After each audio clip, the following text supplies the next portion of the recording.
Ancient Egyptians had access to advanced technologies that allowed them to use batteries and electricity thousands of years ago. Many researchers agree that in the distant past, electricity was widely utilized in the land of the pharaohs, with Baghdad battery being one of the most discussed examples of such advanced technology.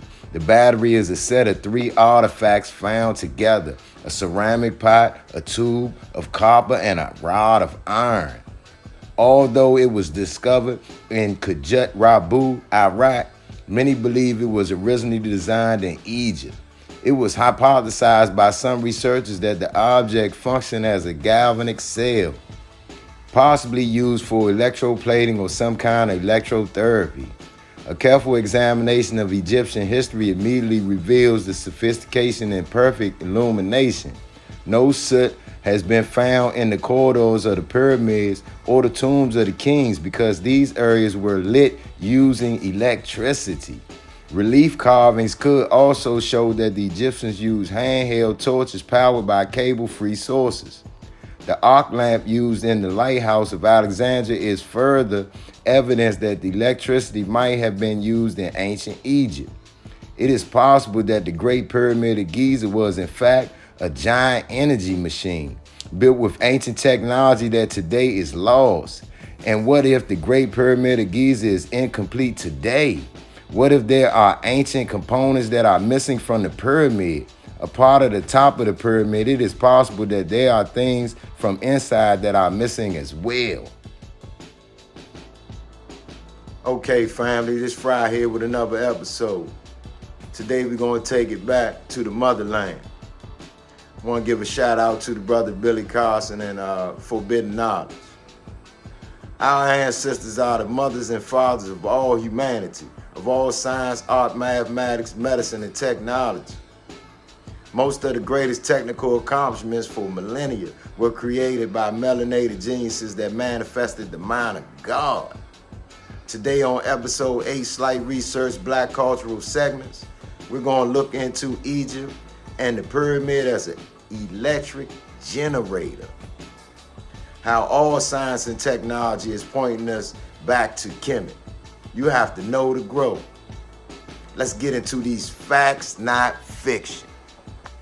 1 mile just for lighting. After Tesla, you could run factories 400, 500, 600 miles in all directions. They get a story and they repeat it over and over. They have no proof of any of it. They never found a mummy in a pyramid. Did Nikola Tesla find the secret to unlimited energy? And is there a plot to hide his findings?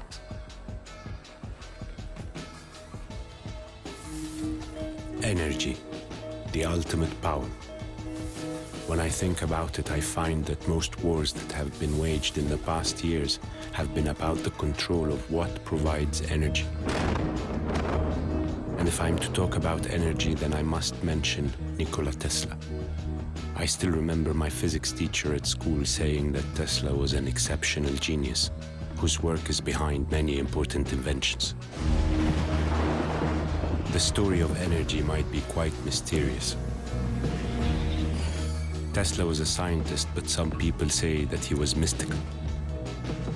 They claim he believed the Egyptian Great Pyramids were key to limitless energy, an energy that could be distributed to everyone in the world for free.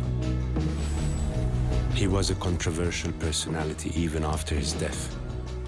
They say that after he died alone in his hotel room in New York, the FBI confiscated all his belongings, taking all his documents with them. And for many years, they say they were classified, and even until now, many people claim there are documents missing. Tesla believed the pyramids contained the power to send energy wirelessly due to their shape and location, which provided the inspiration for his experimental Wardenclyffe Tower and his designs for generators that could use the Earth's ionosphere as a source of energy. Sophisticated technology of their own. Since the technology of the ancients is not obvious to us, are we looking in the wrong place? Could it be they had power systems, but they were entirely different from ours today? I'd like to give a shout out to the brother Billy Carson and Forbidden Knowledge. Able to do that. I was blessed to be able to do that, and to go to almost every major temple in Egypt. Had to get on a plane 3 times to fly to different areas to get out to these places. Drive through the middle of the desert for hours to get to temples. And one thing you notice that is consistent: megalithic blocks, no mortar, impossible cornering into brick masonry, magnetic granite.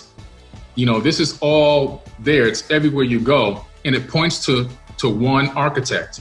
And as you look around the planet, you see the same exact type of architecture, but again, points to one main architect. One person laid out this plan and said, look, this is the design plan, now duplicate it everywhere.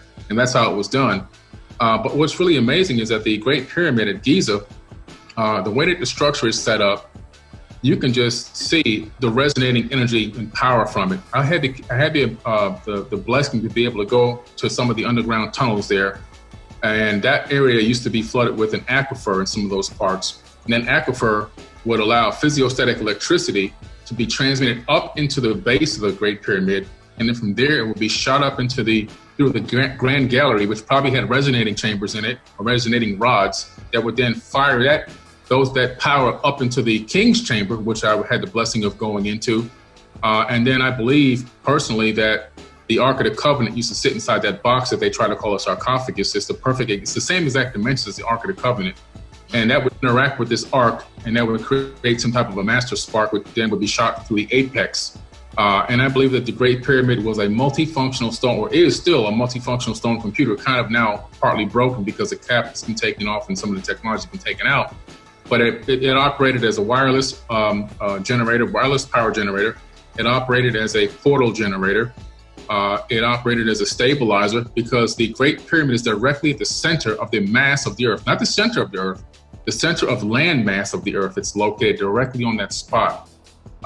It also, to me, was a communications device. The way that the shafts reach out to the Orion and the Sirius, I believe that those were, they had a capability of sending some type of a subspace frequency to those star systems to communicate back and forth.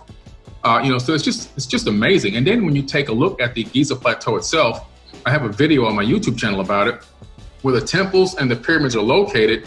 You can actually create a circular grid based off of the alignments, and you get an exact alignment from the NASA interplanetary star system, an interplanetary system around our star, and overlay it onto the grid map of the Giza Plateau with the temples and the pyramids, and you get a perfect match. So the Giza Plateau is a map of the inner planets of our solar system, close to our sun. Our ancestors knew more then than we know now, and they weren't no aliens. Could the ancient builders have given us a monument to decode our human existence? Interestingly enough, the numbers Tesla was obsessed with show up in the equations of the Great Pyramid. The numbers Graham has concluded from his research on the pyramid are 72, 43,200, 600, 30, 25,920, and 2,160. And all of those numbers either equal 3, 6, or 9. You have to know to grow. Facts, not fiction.